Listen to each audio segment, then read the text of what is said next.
سمجھ میں آ گیا کہ مجھ پر اس مشروب کا یہ غیر معمولی اثر کیوں ہوا تھا۔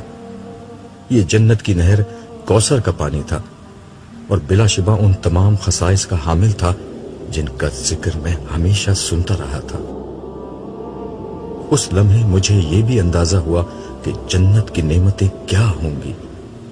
پچھلی دنیا میں کھانے پینے کی لذت دو چیزوں میں پوشیدہ تھی، ایک یہ کہ انسان کو شدید بھوک اور پیاس لگی ہو، اور دوسرے اسے کھانے پینے کے لیے بہت لذیذ شے مل جائے۔